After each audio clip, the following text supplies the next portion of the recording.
everyone. Before we get started, I will get this formality out of the way, and it has to do with Carroll College's speaker policy. Carroll College seeks to provide a campus intellectual environment that encourages the pursuit of truth, critical thinking, and responsible decision-making. External guest speakers are invited to public events on campus in order to contribute to these goals. Carroll College neither agrees nor disagrees necessarily with the views expressed, but rather provides a forum so that each person attending may hear and discuss the ideas and opinions expressed.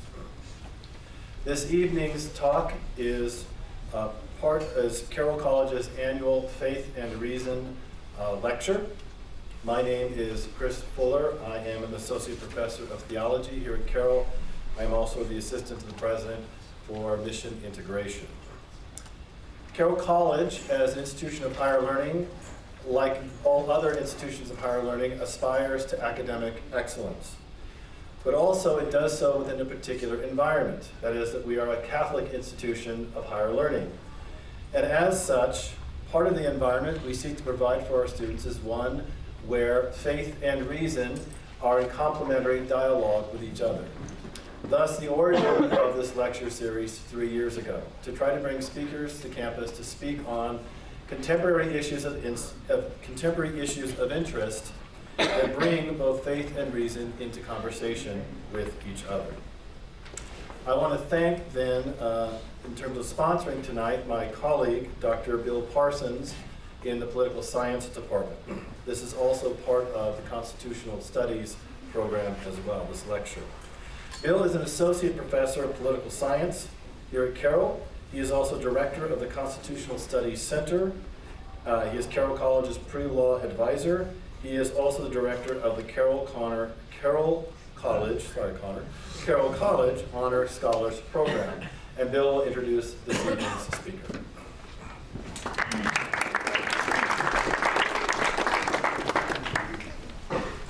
Thank you. Good evening. Thank you all for coming.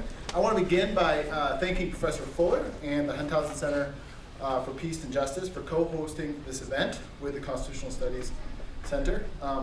Chris is a fantastic colleague who does fantastic work at Carroll, and I can't imagine Carroll having a better assistant to the president for mission integration and a better steward of that center than Chris. So thank you, Chris. Second, I need to and I wish to acknowledge the support of the Apgar Foundation, which has sponsored events like this at Carroll over the last 3 years. They have allowed this lecture to occur and other lectures as well. Finally, before I begin my introduction, it would be a mistake for me to squander the opportunity presented by this captive audience. I'll thus advertise our next event. On April 11th, Pulitzer Prize-winning historian Daniel Walker Howe will offer a lecture entitled Religious Freedom and Conflict in the Young American Nation, 1800 to the Civil War. That lecture will occur on Wednesday, April 11th at 7 p.m. in this very room. I encourage you all to attend and to take a postcard at the back. They're useless to me after tonight. Grab one. If you don't want to put it on your door, put it on someone else's door. It'll help advertise that event. Thank you. I am delighted to welcome Professor Vincent Phillip Muñoz to deliver this year's Hunthausen Lecture on Faith and Reason.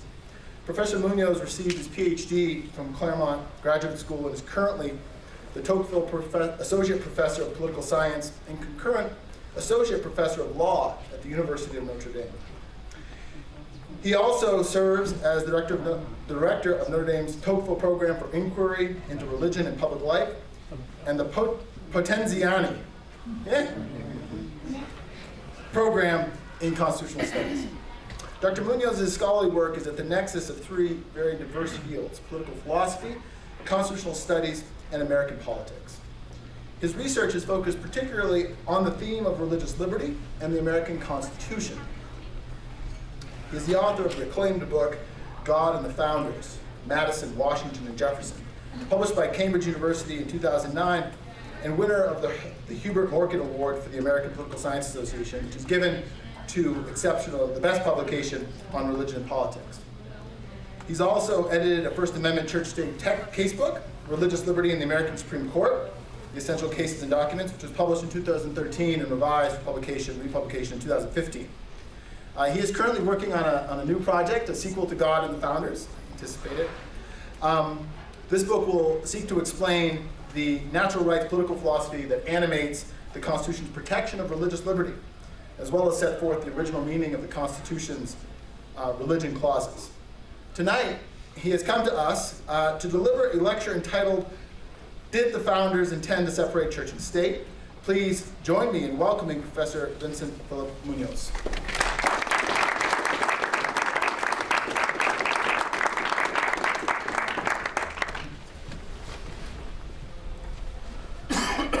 Good evening. Can you hear me okay? Yeah. It's a real pleasure and an honor to be giving the Hunthausen Lecture on Faith and Reason. It's my first trip to Carroll College. I was so pleased to be invited to come back to Montana. I'm from Seattle, so I have Northwest roots, and I think Montana is the most beautiful state in the Union, and I just love it here. I like the policy, the speaker statement. Carroll College might not agree with me, but your Facebook page liked me. I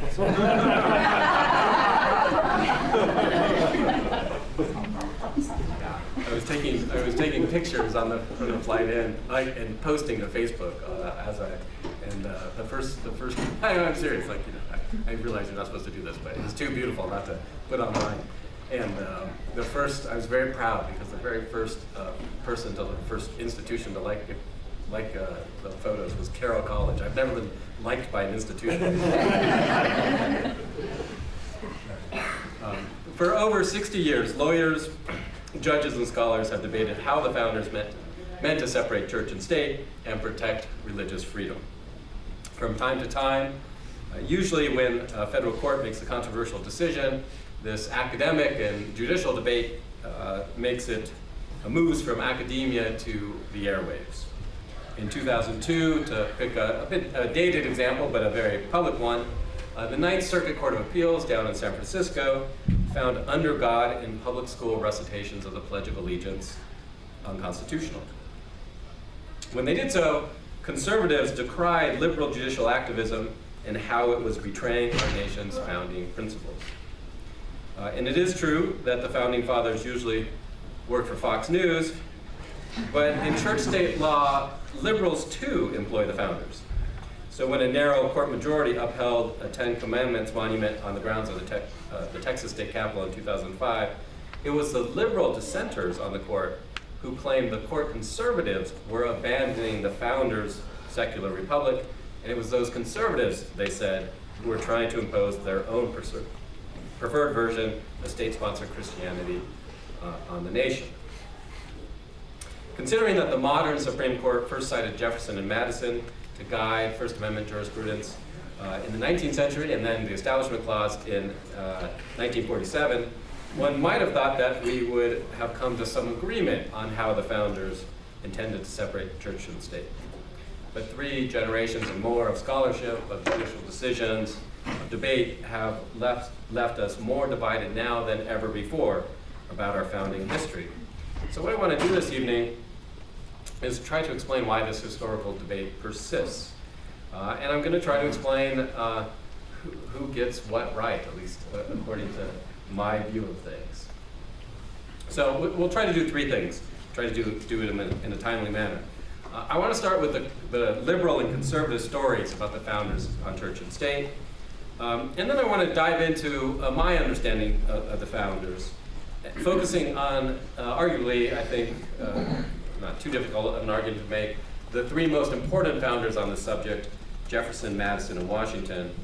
And then I'll conclude with a few thoughts on how we might more thoughtfully appropriate and approach the founders on church-state questions. Okay, so let me begin with the liberal story. The liberal story goes something like this.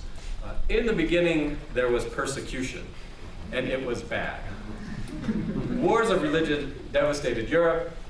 Catholics persecuted Protestants, Protestants persecuted Catholics, Protestants persecuted other Protestants, everybody persecuted the Jews.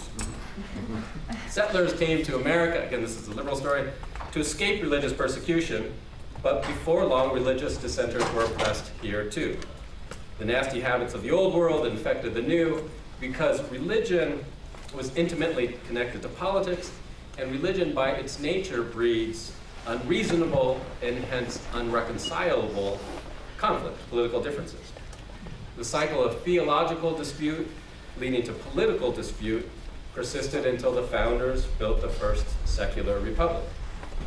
In the liberal story, the founders separated religion from politics, which secured freedom by preventing sectarian, that is religious or theological disagreements, from contaminating political life.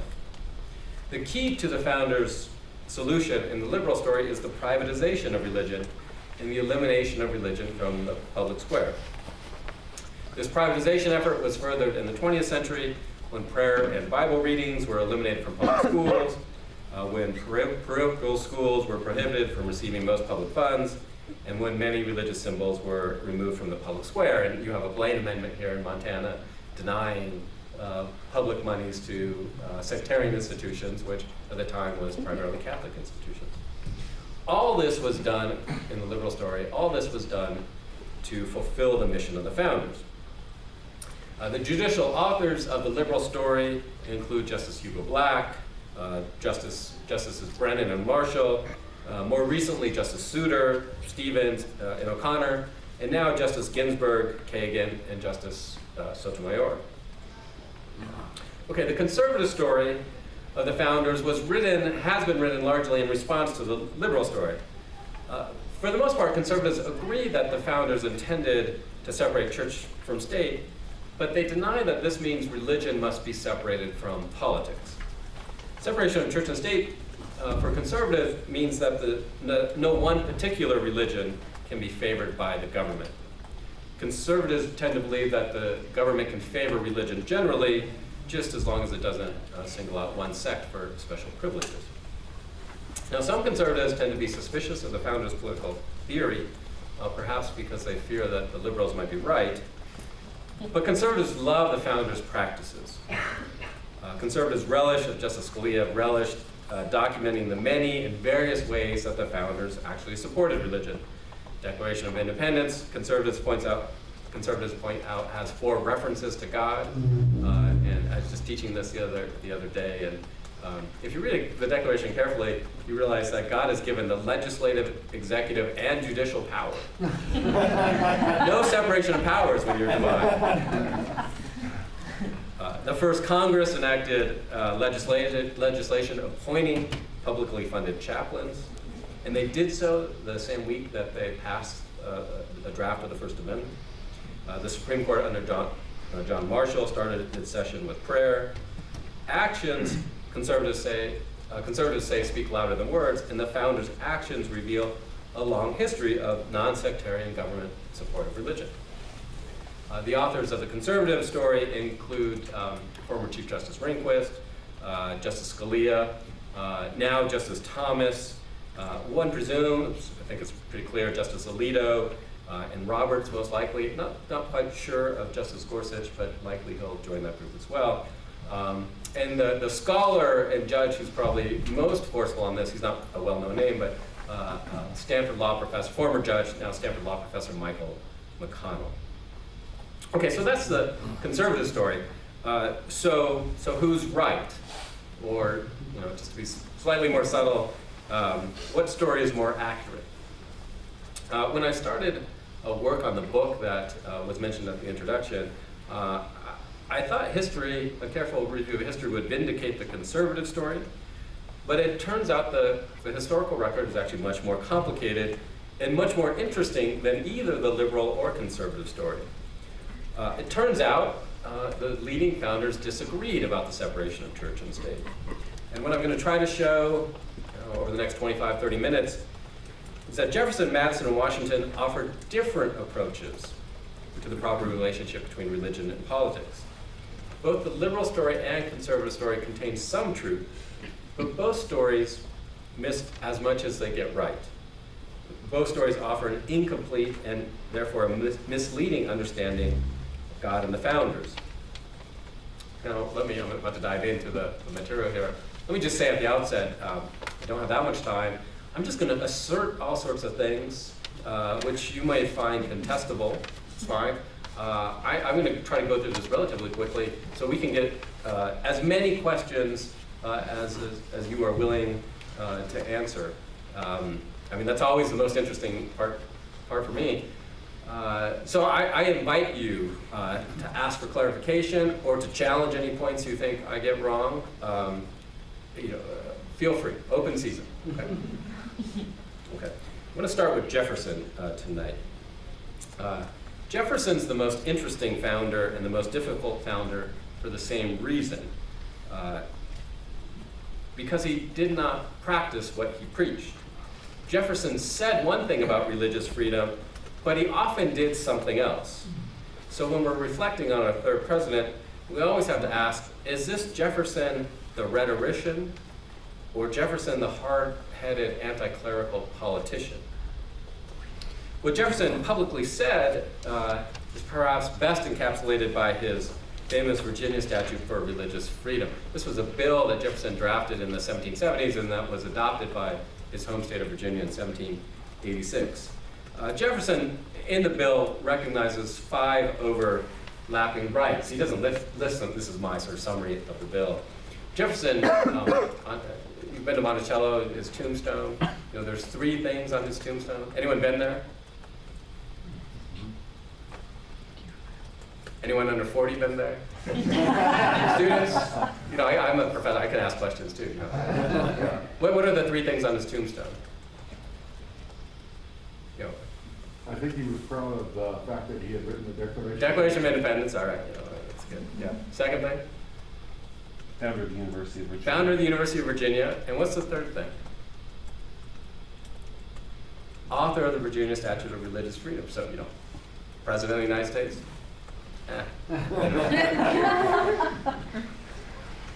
But that signifies how important this bill was to Jefferson.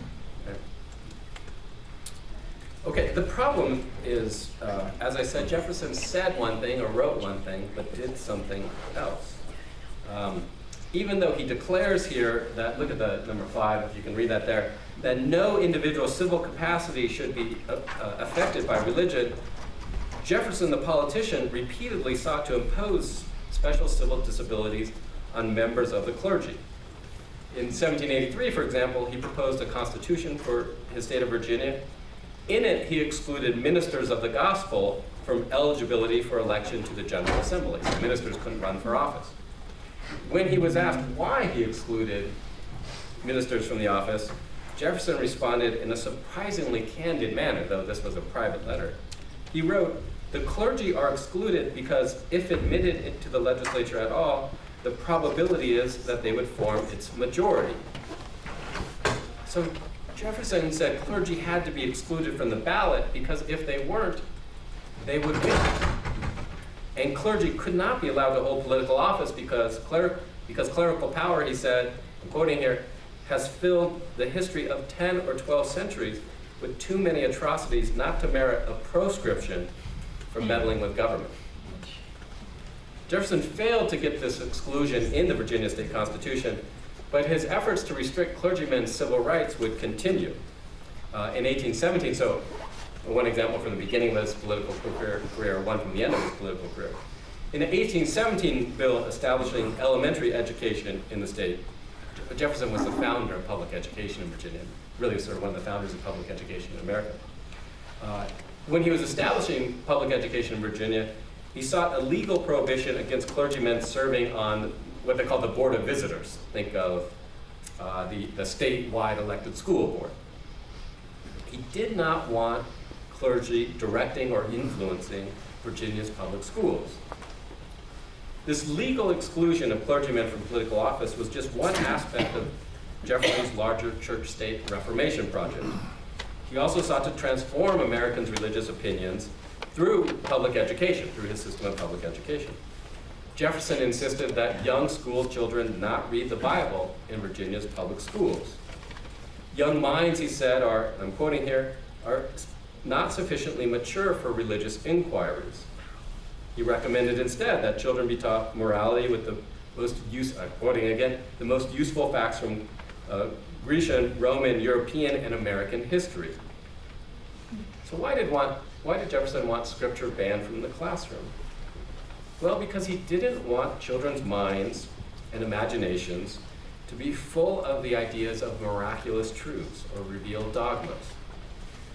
Superstitions that Jefferson believed would inhibit critical analysis of religion that he wanted more advanced students to undertake. Or, you know about Jefferson's Bible, right? Do you know, students, do you know about this? So Jefferson cut and pasted, like literally cut and pasted the Bible.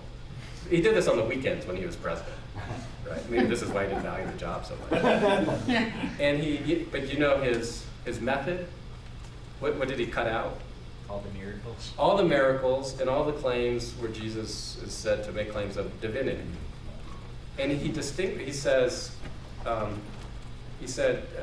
picking out what is true from not true in the Gospels is as easy as distinguishing diamonds in a dunghill. When planning his beloved University of Virginia, Jefferson designed the curriculum to minimize clerical influence.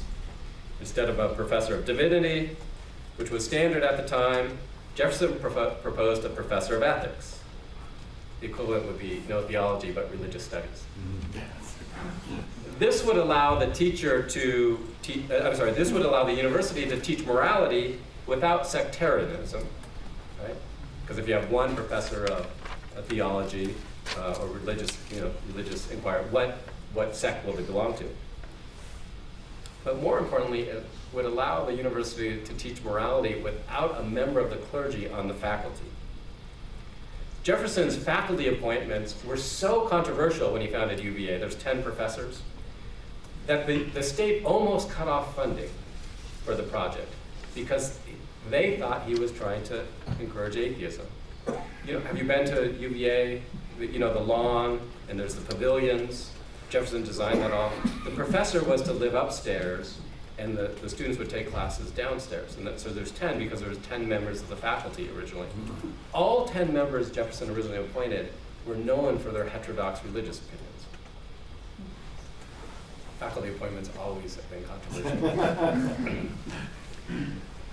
So why did Jefferson want to keep Bible? Excuse me. Why did Jefferson want to keep Bibles away from school children and clergymen away from college students? Why was he willing to suspend the civil rights of clergymen, even in contradiction to his own stated principles of religious freedom? Now, this is hard to figure out, but I believe what explains Jefferson's actions is that he held a progressive or developmental view of religious freedom. He did not believe you could ascertain fundamental rights and then straightforwardly apply them.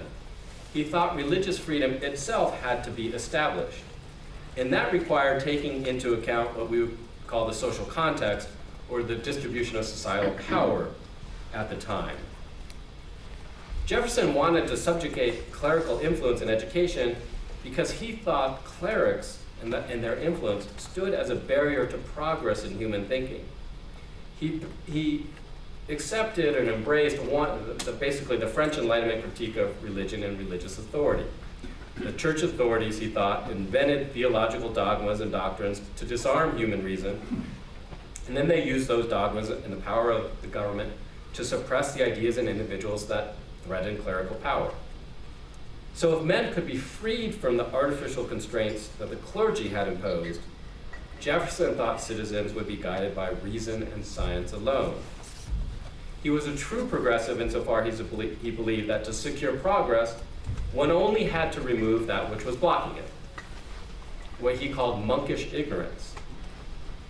So to establish religious freedom, you first had to subjugate and marginalize ecclesiastical religion and its influence in American society.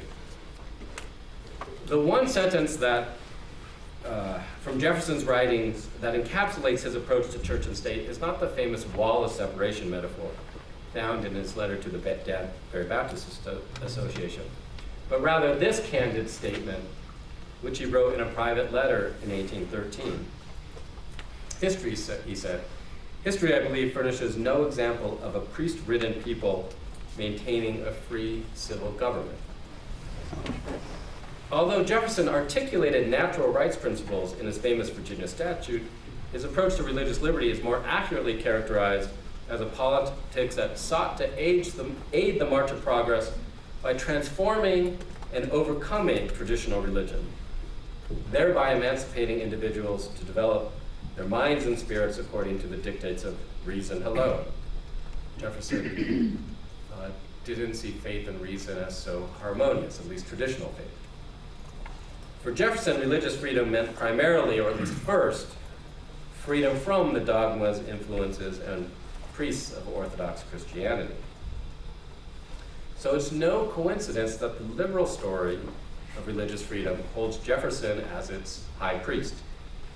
When the Supreme Court removed prayer and Bible reading from the public schools, when it eliminates religious symbols from the public squares, and when it prohibits religious organizations from receiving public funds, it resumes the liberal project that Jefferson himself began. I mean, all that you should know is relatively controversial. Right? Not everyone agrees with this interpretation of Jefferson. But it doesn't mean it's wrong. Okay, let me now turn to James Madison.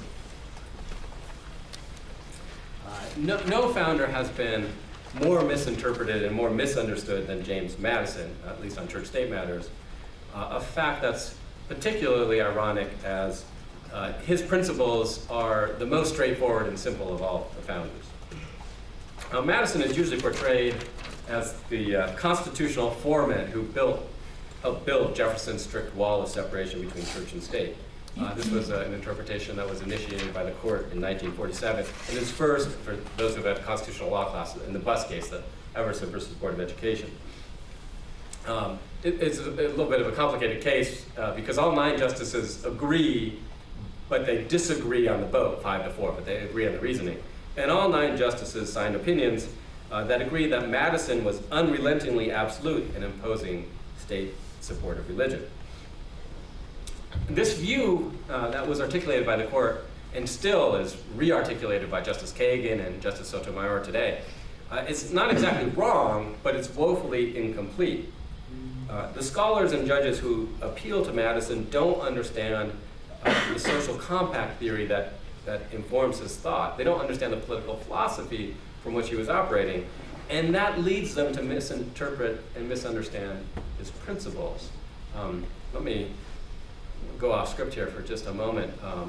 I know some of you might be in the Great Books program, the honors program here, and you're studying Machiavelli and Locke and Hobbes, and that can seem somewhat remote. To other faculty, that can seem very remote. Why would you read all these books? Well, let me give you an example. If you don't understand Lockean social compact theory, you can't understand Madison's thought. It's not really fatal that most people don't understand Madison's thought. But if you're a lawyer or if you're a Supreme Court justice and don't understand social compact theory, you misinterpret the First Amendment. And that rewrites the Constitution, depriving the authority of the people from governing themselves. Right? So it's fundamentally important, at least the leaders of our society understand these principles. The principles that you're reading, right, in your modern political thought class. This is the problem. I mean, these justices, they didn't go to Carroll College, and they didn't get a good education. So let me try to put some flesh on the bones there and explain that, right? So Madison's most famous statement of religious freedom is his, what's known as the Memorial of Remonstrance. And this was drafted in 1785 to support Jefferson's Virginia statute, which is adopted in 1786. Okay, it's a long document, and I'm just giving you a couple passages from Article 1, beginning, the most philosophical aspects. And I'm going to quickly go through what in my class takes me 3 weeks to do. Ask questions if you want a further elaboration, okay? In Article 1 of the Memorial, Madison offers his philosophical argument defending man's natural right to religious freedom. Madison derives the right to religious freedom from the nature of religion itself. Religion, he says, involves opinions about God and our understanding of our obligations to the divine. Our religious obligations, he continues, can only be fulfilled according to conviction and conscience. To use modern terminologies, we can say we have to be sincere or authentic in our religious beliefs for them to be actually truly religious beliefs. This means, Madison says, that we cannot give authority to the government over our religious beliefs and opinions. And he gives two reasons why. First, because opinions are shaped by evidence alone, not by force. Government primarily has force, not, right? This is the argument straight from Locke's letter concerning toleration. Secondly, Madison says religious liberty is an unalienable right because it would never be in our interest to turn authority over our religious worship over to the government. Why? Again, because religious practices have to be sincere to be salutary. Praying because you're obligated by the law to pray would not satisfy an omnipotent God who can know your heart, right? So that's why Madison says the nature of religion itself, the nature of what it means to be a free human being, and the nature of, put it this way, a God that created man free, capable of loving him, would never accept anything short of the free gift or free worship of such a being. So it's a natural theology of religious freedom. If religion must be according to conviction and conscience, and our eternal soul is of more dignity or higher authority than our mere body, we would never give authority over religious opinions to the government. That's Madison's argument in a nutshell. What does that mean? That's the philosophy. What does that mean in terms of constitutional terms? This is Madison's conclusion. He says, we maintain, therefore, having just elaborated this philosophical argument, we maintain, therefore, that in matters of religion, no man's right is abridged by the institution of civil society, and that religion is wholly exempt from its cognizance.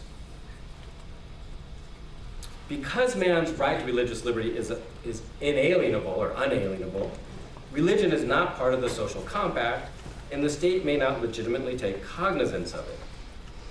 Used in a legal sense, the word cognizance means taking the action of taking judicial or authoritative notice of, or more generally it means jurisdiction. It can mean knowledge, perception, or the state of being aware. So a state that is non-cognizant of religion lacks jurisdiction or cannot be aware of religion.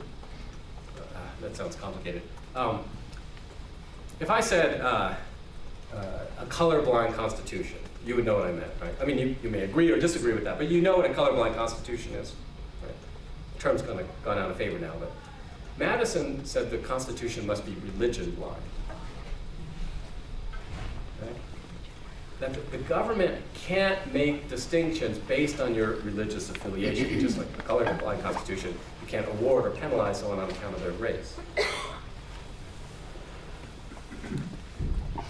In Madison's position, the state cannot make distinctions based on religious affiliation between religious and non-religious citizens or religious citizens of different religious beliefs because the law is blind to religion.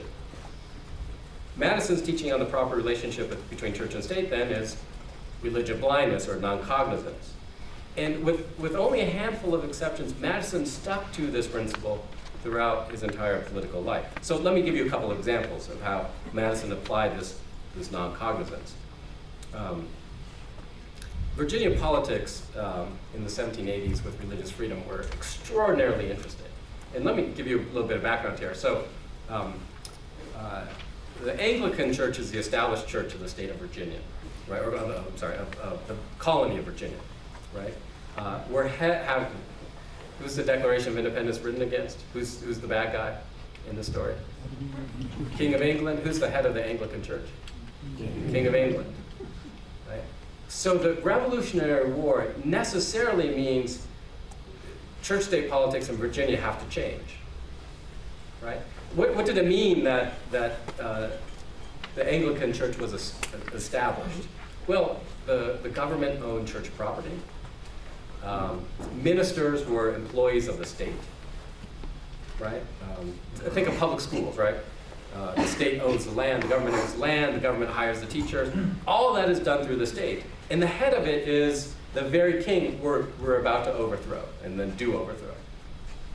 So what do you do with church-state arrangements after this successful revolution? Well, Patrick Henry proposes a bill. Patrick Henry, give me liberty, give me death.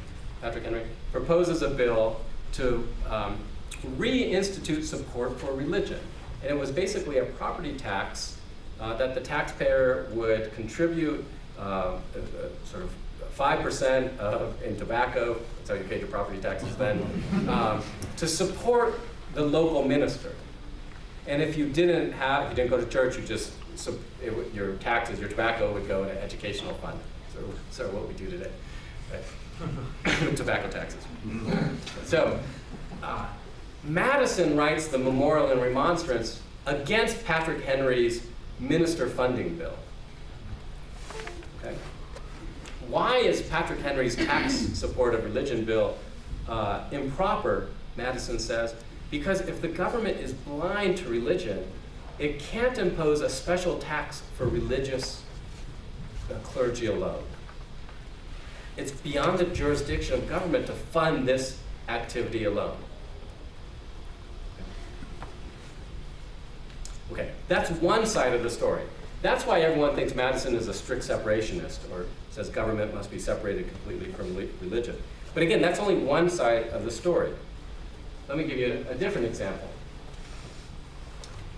Madison strenuously opposed religious tests for political office.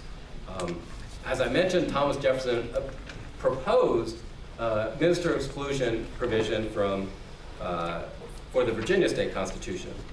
Upon learning of Jefferson's proposal, Madison explicitly criticized it as a fundamental violation of the principle of liberty. In Madison's original proposal of what became the First Amendment, he wrote, "The civil rights of none shall be abridged on account of religious belief or worship." So it's true that Madison was against government funding of special taxes for religion, but Madison also stood against state action that would exclude religion or discriminated against citizens on account of your religion. A Madison approach to the First Amendment would say no privileges for religion alone, but also no penalties on account of religion. Again, because government must be blind to religion. So Madison's approach to the First Amendment would not favor liberal jurisprudence that prohibits state funds to religious schools if they would otherwise qualify for those funds. Programs like funding math teachers in Catholic schools, or funding vouchers for kids to choose any school. If a religious school can qualify on non-religious criteria, they can't be excluded on account of their religious character. That's Madison's principle of religious liberty. Under a Madisonian approach, religious schools would be treated no better, but also no worse than similarly situated non-religious schools. So on church-state issues, Madison corresponds to neither the liberal nor conservative story. Okay, let me turn, I feel like I didn't do a very good job explaining that. If you have questions, please ask. Let me turn now to George Washington. When you look at Washington's church-state politics, it's striking how different they are from Madison's. George Washington consistently sought to use governmental authority to encourage religion and to foster the religious character of the American people. George Washington was originally in favor of Patrick Henry's minister funding bill. He thought it was permissible to tax citizens to support their own religion, and if they had no religion, as long as they could support something else. This is what Washington wrote about Patrick Henry's bill. Washington firmly endorsed military chaplains, a second example of how his politics were different than Madison. Madison said that it was improper for the government to fund military chaplains, even for Navy crewmen at sea. Madison said. Washington said that chaplains helped improve discipline, raised morale, checked vice, and fortify the courage and bravery of his soldiers. Chaplains helped secure obedience and respect for command. As president, George Washington inaugurated the tradition of declaring official days of prayer and thanksgiving, another difference from Madison. Now, Madison actually issued 4 official days of prayer and thanksgiving during the War of 1812 when he was president. No one remembers the War of 1812. Let's just say Madison was not the best wartime commander-in-chief. The Congress had asked Madison to issue days of prayer and thanksgiving. Madison said he didn't think it was such a good idea, but he was so, he was so bad he actually resorted to prayer. But if you read Madison's official days of prayer, proclamations of official days of prayer and thanksgiving, it's remarkable. You can tell he didn't want to write them.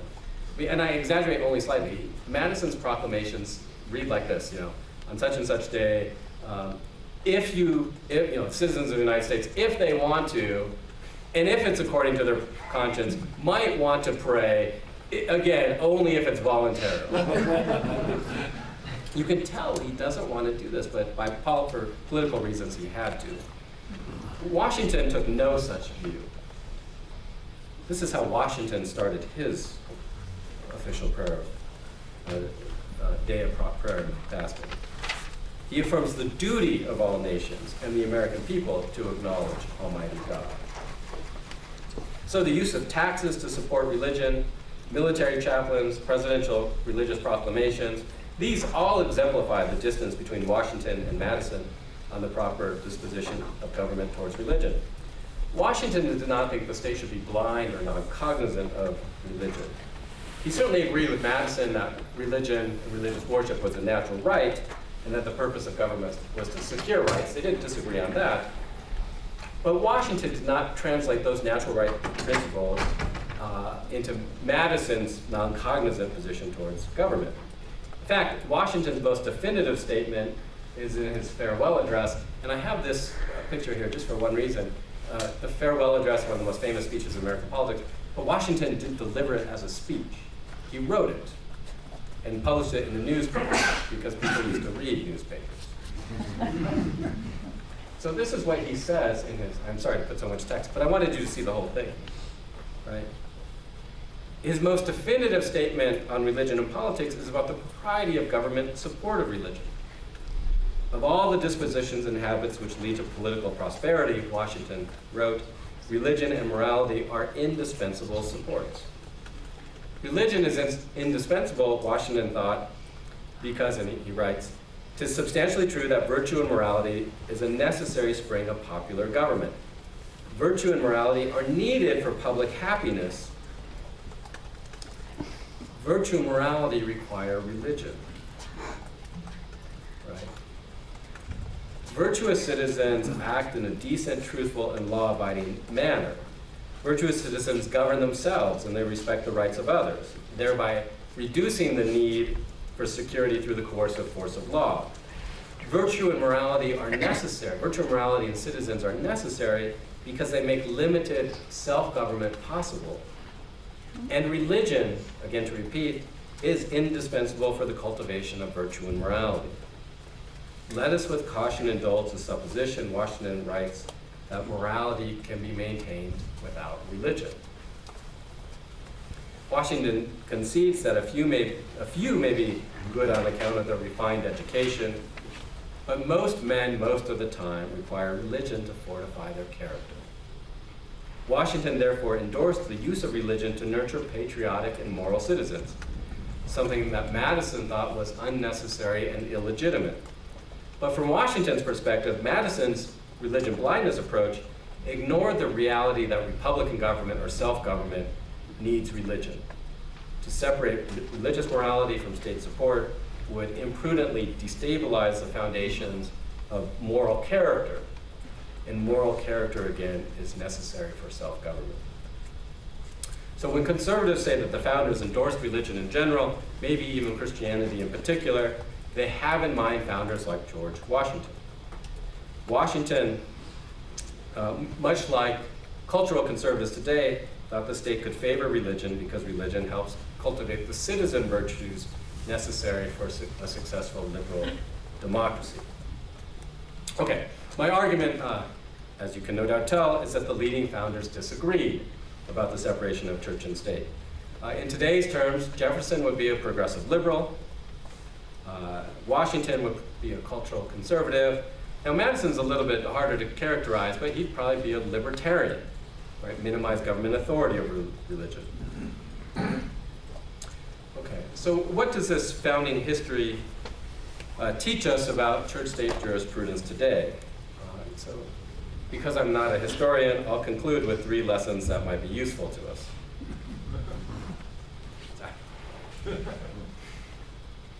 Okay. From the perspective of originalism, jurisprudential originalism, strictly speaking, it's the public meaning or the original meaning of the Constitution that's binding. But because the First Amendment's religion clauses are not clear, justices and scholars have continually turned to individual founders as a substitute. The leading founders' disagreement means that there's no single church position that can claim exclusive authority of America's founding history. So the first lesson we ought to draw is that no one founder's position should be assumed to reflect the original meaning of the Constitution. This means that we should view jurisprudential appeals to any one founder with a large dose of circumspection, especially if that one view is claims to represent the views of the founders. It's easy to pick and choose from the founders to support various positions. I mean, and you see this in scholarship and judicial opinions all the time, right? Having one founder on your side is not a good legal argument. Okay? The quintessential example of founder abuse is Everson versus Board of Education, and that's where the court erected the wall of separation. I mean, it's make-believe history, and it's still a sitting precedent today. It's still good law today. Okay. Some will interpret the founders' disagreement to mean that they're no longer pertinent to contemporary concerns. I disagree with that. I mean, that would be very bad for book sales. How the founders disagreed makes them still worthy of our consideration. Because the founders disagreed, they advanced arguments to defend their competing positions, and they made those arguments using philosophical reasoning and prudential considerations that can be as applicable today as they were more than 200 years ago. So the second lesson I'd have us draw is that understanding the founders' differences and the reasons why they disagreed can help us think through the proper relationship between church and state more carefully and thoughtfully today. Disregarding the founders because they disagreed, or because they wrote in a different age, or because they were white, or because they owned slaves, overlooks the thoughtfulness of some of America's greatest political thinkers. You don't have to like them to learn from them. So even if we can't and shouldn't turn to the founders in a deferential manner, we can still learn from their ideas and arguments. If we do decide to adopt a view from the founding, we have to ask which founder offers the best approach. My primary object this evening has been to explain our 3 founders, or leading founders, to you, not necessarily to evaluate them. But of course, at the end of the day, we have to make evaluations. So I'll give you my opinion, but you're free to disagree, and we can argue about it. I think Madison's approach offers the most promise. Not that it's perfect, but it offers the most promise. And this is in part because of fundamental weaknesses I see in the other 2 approaches. So this is the third lesson, at least that I personally would have us draw. That we might improve our jurisprudence if we followed Madison.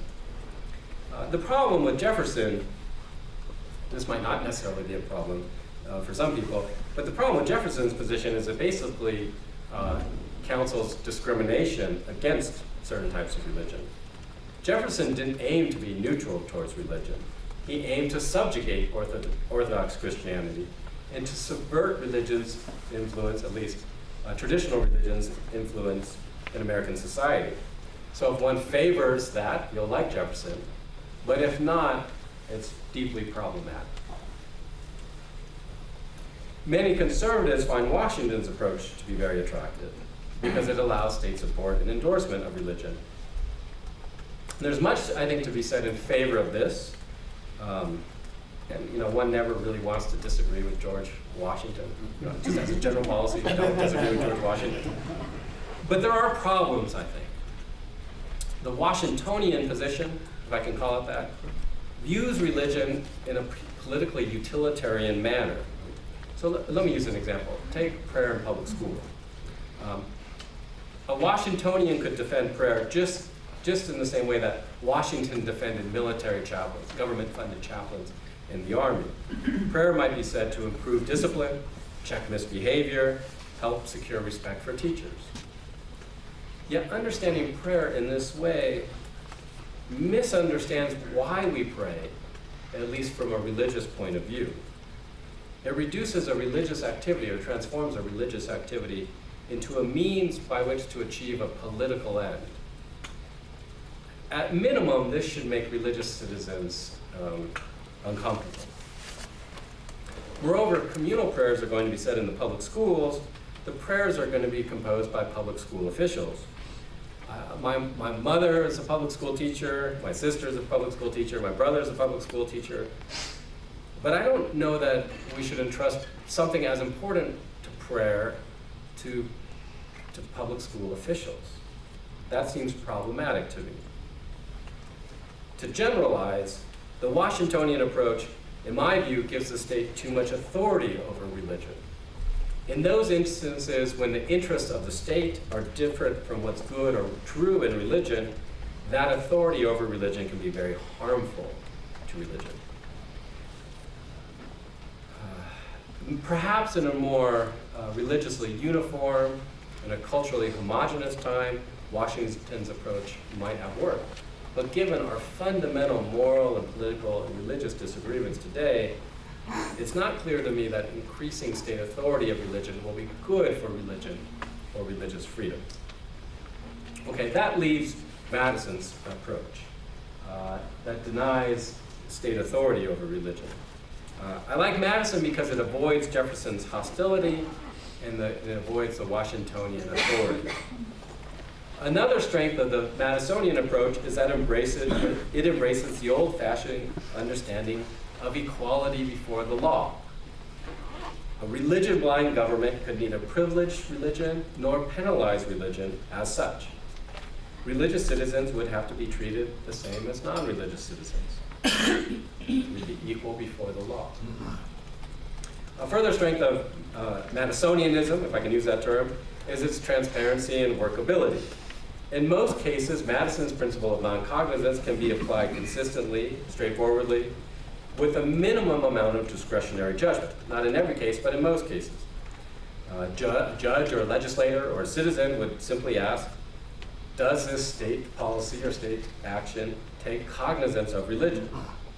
In many instances, the requirements of non-cognizance are sufficiently knowable that church-state issues could be resolved without recourse to litigation. The lawyers hate that part of the talk. Take participation of religious groups in state-funded programs. Madison's approach would prevent the state from either including religious groups or excluding religious groups on the basis of their religious beliefs or religious affiliation. If a religious group's qualified to participate in a government program based on non-religious criteria, they could participate. If they didn't qualify on non-religious criteria, they wouldn't participate. It's just not that complicated. And that's part of self-government, being able to understand the laws that govern us. We underestimate this, how important this is, right? When you don't know what the First Amendment tells you until lawyers litigate the case, you're not actually governing yourself. Let me draw to a close here. What I've tried to do is explain the church-state thought of our leading founding fathers. I've suggested that liberals and conservatives continue to appeal to the founders, in part because both sides can find something to embrace their positions. But I hope I've made clear that both sides actually embrace partial and therefore misleading accounts of our history.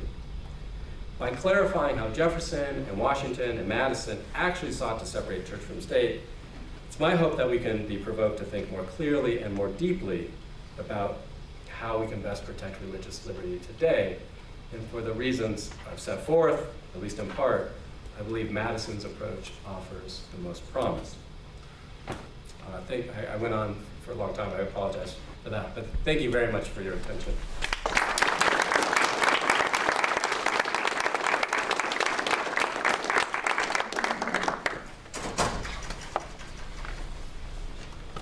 We have a tradition of that. So I run a constitutional studies program. I played Bill at Notre Dame. So I know how much work that is, so thank you very much. And I should also thank the benefactors that made all this possible. I always make students ask the first question. And I tell them that we'll sit in silence until But stand up, tell me your name. I'm Callie. I am part of the honors program, and I was forced to come. But just kidding. No, I thought that was very informative, and I was just wondering if you think that Jefferson's or Washington's approaches might work better in a different country, particularly a less diverse one, and if you have any examples. It's a nice question. I'm a political theorist, so I don't have any real-world examples. In a more homogenous country, you're just going to have less disagreements, or you're not going to worry about these things so much. The reason why we need principles of religious freedom is because we disagree. Right? That's why. It's no story to you how polarized the country is, right? And part of the reason I wanted to go back to try to understand the founding principles is to see what are those principles, and are they grounded in a philosophy that we can all agree. Right?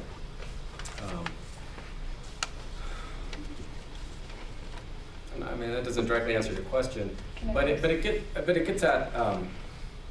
Here's one other thing I like about it. So many of our disputes about religious liberty are also disputes about sexual liberty or sexual autonomy, right? Which makes sense. It's understandable why that would go to religious liberty. Madison's idea of withdrawing religion as a topic of constant contest, I think, would also work with questions about sexual autonomy. What would that mean in practice? Well, it recalls the old-fashioned virtue of tolerance. You have to learn to live with people with whom you disagree, and just leave them alone. And don't use the force of law to club them over the head because they disagree with you. So we have this the cake case at the Supreme Court right now. Right, this baker didn't want to bake a cake. I don't care if the baker bakes the cake or not. But what I'd like to see is just people disagree with him, but leave him alone. Yeah. Right? And that's what Madison was trying to do with religion. Right? If you're a Protestant and you don't like Catholics, don't use the force of law to beat up Catholics, or vice versa. Just take the law out of it. And it turns out, if you take the law out of it, Protestants and Catholics learn to leave each other alone and just be fellow citizens side by side. But that requires tolerance. And what do I mean by tolerance? Not using the law to enforce your views on people with whom you disagree. That's Madison's approach. Right? It's an anti-legal coercion approach. And I think no one likes that because everyone wants their opinions to be the opinions that govern. But in a morally pluralistic society, that's just a recipe for fighting. But you can follow up. Okay, I had a follow-up. When talking about Washington's approach, it seems like obviously in that time the structure and regulation put on religion within government would be predominantly Christianity, but do you feel like if there were set like structures and education of religion put in the Washington's ideas today, if there's more tolerance and it could be opened up to just accepting other religious ideas and having them more incorporated? Yeah, I should make clear. I mean, Washington, his most beautiful letter, I didn't actually have it here, is a letter to the Hebrew congregation of Newport, Rhode Island, where he says he welcomes the Jews into the American family because one's religious opinions don't disqualify someone from citizenship, he says, right? So it's not just Christian, I could say. Washington liked Patrick Henry's bill because it funded religion, but it would fund anyone's religion. Right? Now, in practice, that might be predominantly Christianity, but it didn't necessarily have to be. So Washington was more ecumenical than even some folks today. Right? Please, ma'am. I'd like to know what you think Madison's opinion would be. I taught in a school where we sang Silent Night after the Christmas program forever. And one day the Civil Liberties Union decided that we shouldn't do that. So although 99% of the parents, probably at least, wanted to do that, we like to do that, we couldn't do it anymore. Yeah. So in I a democracy, imagine you're singing Silent Night in December, right? right at the Because in Christmas. December you sing a wide variety of songs that celebrate the Christmas season. But we had to stop singing it. So what would be No, his opinion? But what Madison would say, look, school children are singing songs. Is it a song? What, Silent Night? Yes. Well, then they can sing it. You sing lots of songs. Madison would also say, I mean, all the founders would say this. Well, here's what they say. They would say, if we're fighting over whether school children can sing songs, we've solved the problem of religious freedom. I mean, in some ways, they'd be pleased that we're bickering about these things. As important as they may seem. But the freedom was taken away of 99% of the people that went to that school, parents and children. Yeah. So, yeah, but I think Madison would say, yeah, you can sing these songs. Madison would also say, so the First Amendment says Congress shall make no law. Now it's Congress and the state shall make no law. Essential to law is coercion or sanction. Now, if you penalized a child for refusing to sing, let's say you had a child that said, I don't want to sing that song because it's a traditional Christian song and that's not a view I agree with. I choose not to participate in that. If Madison said, if you would punish that child, that would be problematic, right? But as long as there's no punishments involved, Madison would say, the Supreme Court should have nothing to say about what a Montana public school sings in Montana. Right? None of these questions, these should all be democratically decided. If you're singing songs, you can sing a Christian song. You don't have to, but you can. Another student? So Locke argues in his letter on toleration that essentially the boundaries of what church power is just the ability to excommunicate people. Does Madison still sort of endorse that view, even though it exists in a blind spot, or does he give them much more leeway in their power? Give the church much more powers, or? Yeah, like allow them more ability to operate. Okay, no, it's a very good question. It's a deep question, which gets into, Madison's argument is jurisdictional. The government, the state can do certain things. The church can do certain things. When you say, what's your name? Parker. Well, Parker says, churches can only excommunicate. That is, churches are voluntary associations in Locke and in Madison's view. And a voluntary association, they're non-governmental. They don't have the power of the government to penalize or fine. So they can only exclude excommunication, right? So a church can exclude you, but it can't fine you for failure to practice. Madison would say that's proper, that's fine. Right? The government should stay out. And the government shouldn't sanction the church for excluding you, right? Because it's not the job of the government to do that. Right? How churches govern their own internal affairs is no business of the government. Did you have a follow-up? Is that what you're? Well, I would. But also, churches can't use the power of the government to, fine people or impose their way on members. Does that address the question? Kind of. I was more asking, like, can the church go outside of those bounds and not be like legally sanctioned? Like, if the church. Give me an example. What do you have in mind? Like burning a cross on somebody's lawn or something like that. Is that outside of church jurisdiction, and does the government have the right to step in at that point? Well, in traditional natural rights accounts of free speech, you can't. The limit of free speech is harm to others, right? So, Chaplinsky, fighting words. So if you consider burning a cross as fighting words, it would not be protected, right, as free speech. Churches have no more free speech than anyone else. They have as much more, but not more. That makes sense. So something we've discussed on Mock's letter on toleration is when the government can intervene in religious matters, and it seems like Madison's approach, while it does seem like the best overall, it might be almost too non-interventionist. So like when religious disagreements disrupt civil society, would Madison allow the government to intervene in those cases? Or does he still counsel? What do you mean by disrupt civil society? Well, like when you have religious disagreements that cause civil society to break down in some degree, where like there's so much sectarianism where it starts devolving into like a civil war in a community, can the government intervene then, or does it still have like democratic neutrality? Well, so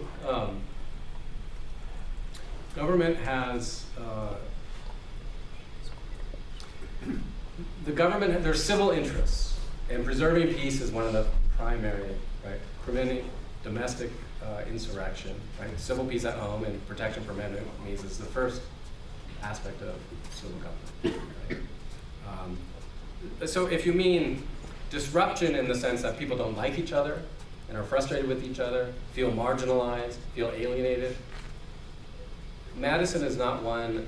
Madison says the government should be unconcerned with our feelings.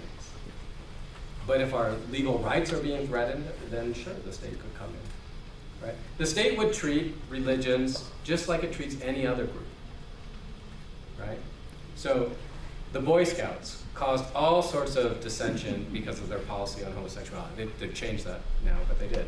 Right? I'm not sure if that's the type of disagreement.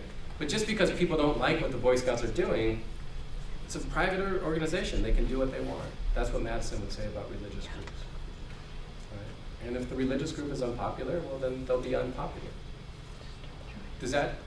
So, as long as it doesn't like extend to like outright persecution, Madison wouldn't counsel intervention. Well, I think so. I'm not sure the dichotomy you're drawing. Well, like I'm just. If someone's legal rights are threatened, Okay. sure. But then it makes no difference that they're religious. If a non-religious group threatens your legal rights, the state would step in too.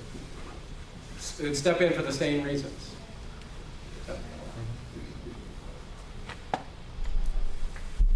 I wanted to go back to the Silent Night example. The traditional liberal response to what you said would be something along the lines of, well, there is a punishment, right? Because the kid feels left out, he might get bullied, he can't participate in the school sing-along anymore. Do you have a response to that? Yeah, sure. If there's punishment for non-participation, that's right. The student should not be punished, right? Bullying should be countered because it's bad, right? But lots of things can lead to bullying, right? You're the worst people on the team, you can be bullied. Doesn't mean we don't have soccer, right? So you counteract the bullying, right? You feel marginalized, right? Or Justice O'Connor would say you feel like an outsider. Yeah, that's unfortunate. You should try to make people feel like insiders. But the First Amendment jurisprudence is not about the feelings of 6-year-olds. We're talking about a constitution, principles, right? I mean, we should address children, we should try to make them feel included. But what does it mean that you have a constitutional right to feel included in your community? God, I don't even feel included in my own family's dinner table. That's not law, right? law is not social psychology. And when you use categories from social psychology and import them in the First Amendment, you get, what that means is you have completely impractical jurisprudence that no one knows what the First Amendment says until Justice O'Connor tells us what it means, right? Because what should happen with this Silent Night song is that the school principal and the parents should get together and figure out, is there a way we can sing this song that would be good for our community? And if they can, you can do it, and if they can't, maybe they shouldn't. But no one, a lawyer in Washington, D.C. should make that decision for you. That's absurd, just on its face, right? People in Montana are perfectly capable of governing themselves. Right? And given the chance to do so, you would do it far better than lawyers in Washington, D.C. Why do you think lawyers aren't really that smart? Why would you govern, why would you defer to them to raise your children or govern your schools? Yeah, so Madison's views on taxes was that people could pay to their own religion if they wanted to, or just to education if not, right? That was Patrick Henry's view. Patrick Henry. Okay, that ruins my point. Never mind.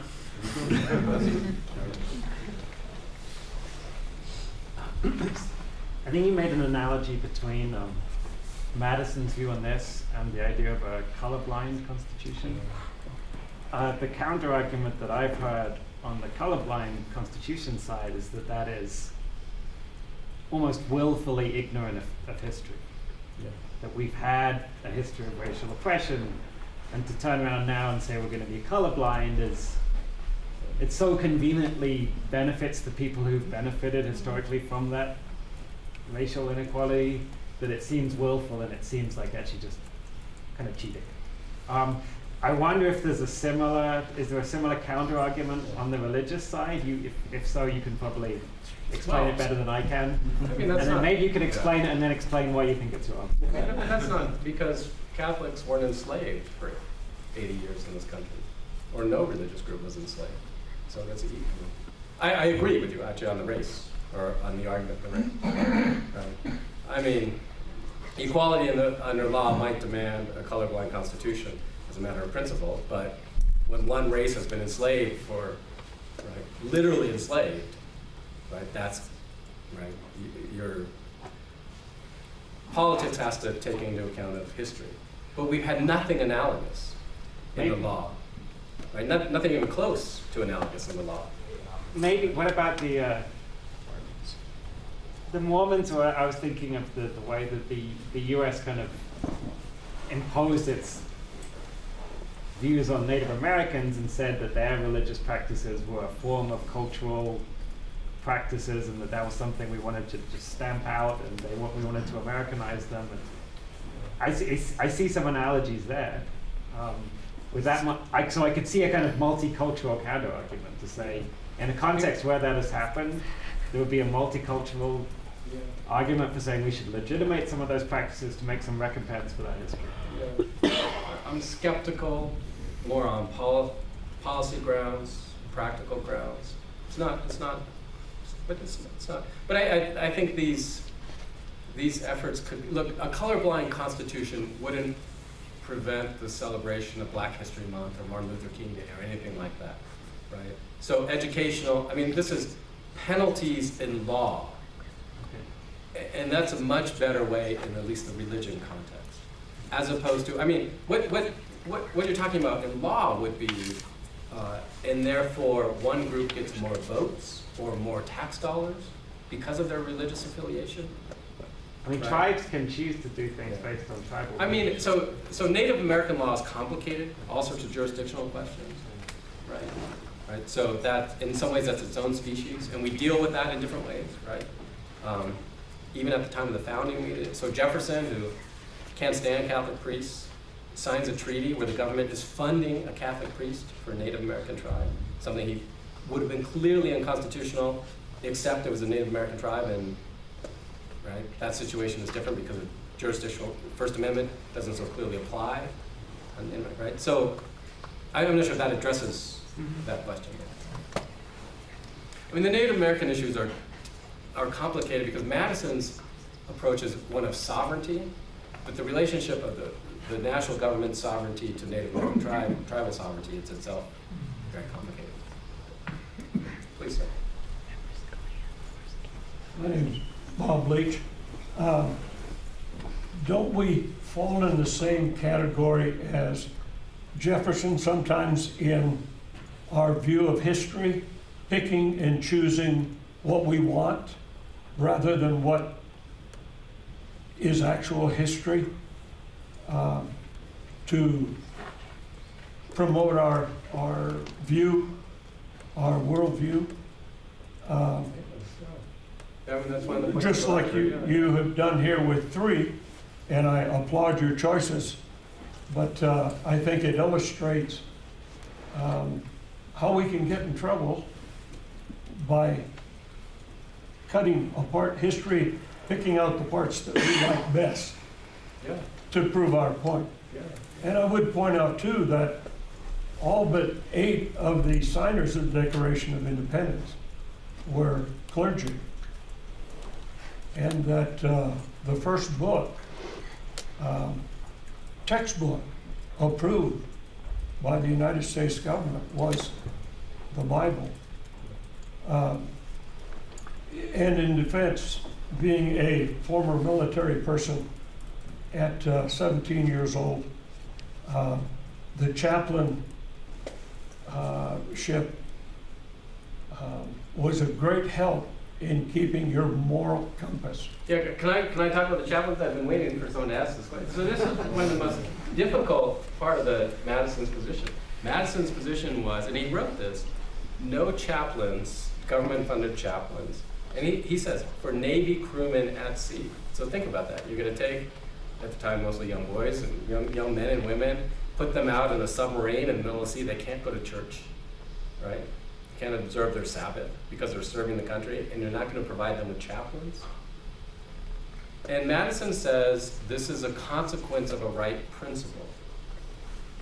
Now, he also goes on to say it would be more reflective of their piety if the crewmen themselves funded a chaplain.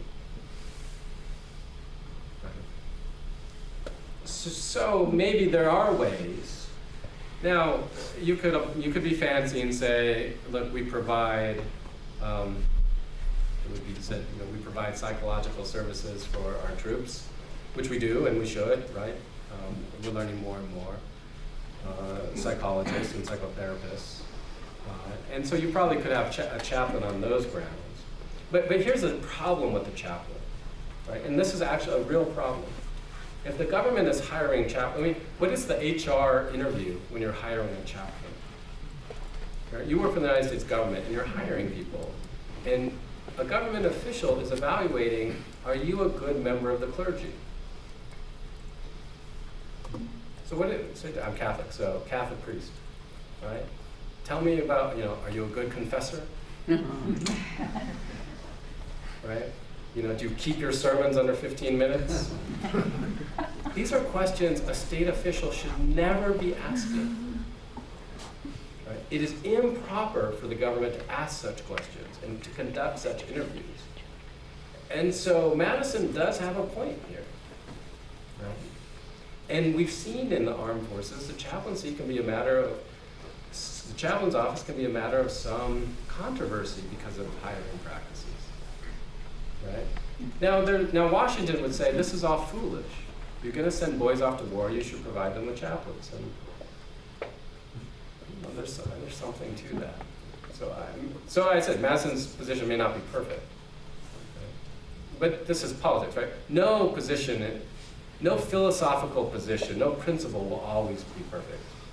Because the rule of law will never be perfect, right? Because the world is a messy place.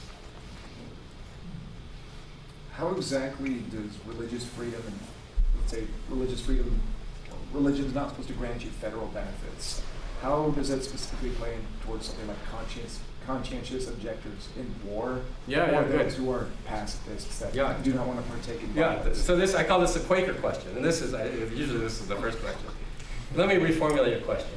Is Madison going to make Quakers fight? That's what you're asking, right? Basically. And the answer is yes. And that seems harsh to people, right? But if the Quakers don't fight, someone else has to. And here's the natural rights. Now this is, I'm extrapolating from Madison, but this is what his political philosophy would say. And this gets back to social compact theory. How many of the students have read Locke's Second Treatise? Yeah. Right? You can't understand this answer unless you've read Locke's Second Treatise, right? So why do we form a government in the first place? To better protect our rights. The first thing government, not the only thing, but the first thing government is, it's a mutual defense pact to protect us from one another, right? And to protect us from our enemies, right, abroad. And the thing you do, right, when you, I mean, weren't you guys in a club? When you're like, the first thing you have to do as a club member is agree to protect everyone else. You don't have to join the club. But if you do, part of the privileges of citizenship is our obligations of citizenship. Quakers don't have to be citizens. They don't have to remain. But if they are going to remain, they have to take the obligations of citizenship. And one of the first obligations of citizenship is a willingness to fight. That's social compact theory. There's no natural right not to fight. There's a natural right to leave, emigration with an E. Right? Now, the political community can make exemptions. To make exemptions consistent with Madison's principle, it would have to be on some non-religious criteria. You don't get special benefits because you're a Quaker. This is actually what the Supreme Court does. They say it's an exemption for conscientious belief, conscientious objection that does not have to be tied to religion. That would probably pass Madison's test. So our actual law is consistent with Madison. So you could have, but Madison would say there's no right not to fight. If you don't want to fight, you can leave. So that's harsh. But Madison would say, if you think through principles of justice, it's not unjust. Because if you're not willing to fight for the community, you don't have a right to be a member of the community. A right. Now the community can extend that privilege, but it's a privilege and not a right. Washington would say, Quakers are lousy soldiers. So let me tell you how Washington was famous. So 7 Quaker soldiers were when Washington's fighting Revolutionary War, commanding the troops. 7 Quakers are marched to Washington from Delaware, somewhere in Delaware to somewhere in Pennsylvania. So a long march with their guns tied to their backs because they wouldn't carry their guns. They get to Washington, and Washington receives them, and he sends them home. Right? Doesn't make them fight. But when Washington tells his commanding officers to go impress supplies, so when the troops need blankets or food or supplies, he tells his officers, go find the homes of the Quakers. Washington thought the Quakers were not doing their duties by not fighting. And when he writes to the Quakers write to Washington about religious freedom, he tells them, Quakers are model citizens, except for your unwillingness to fight for the country.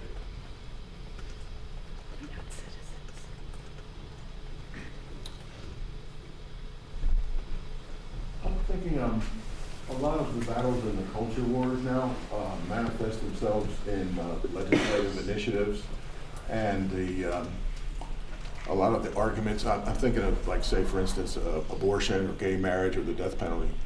And a lot of arguments are couched in religious language, appeal to scriptural authority and such. But they're not necessarily sectarian in that sense. And so I guess my question would be, how do you think, how should we think about those issues as far as each side in that issue thinks the other side is shoving their religious beliefs down their throat? And so I'm curious about how you might think we should discuss those kind of issues. That's a very nice question, and not an easy one.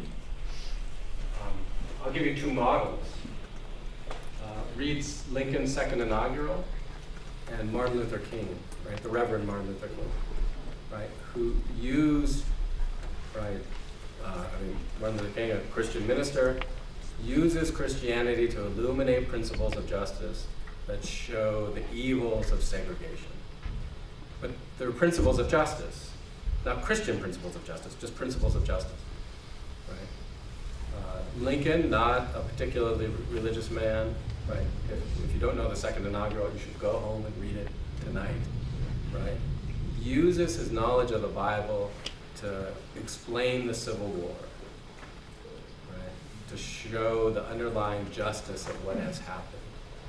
So if we extrapolate from that, religion, Christian or any other theology, insofar as it helps us understand principles of political justice, can be very useful and effective in the public square. But it's because it helps us. Now here, this is a lecture on faith and reason. Because if faith and reason are compatible, the principles of justice we learn from Scripture and theology are compatible with principles of justice we understand from reason. If you don't believe faith and reason are compatible and you want to live according to reason, you're going to want to eliminate faith. This is the importance of this is Catholics serve an essential function in our society by keeping this belief and teaching of the harmony between faith and reason. But that also would mean that irrational claims of faith, right, can be rightly criticized. I was going to say, I can't think of a better place to leave tonight. Thank you very much. Thank you very much.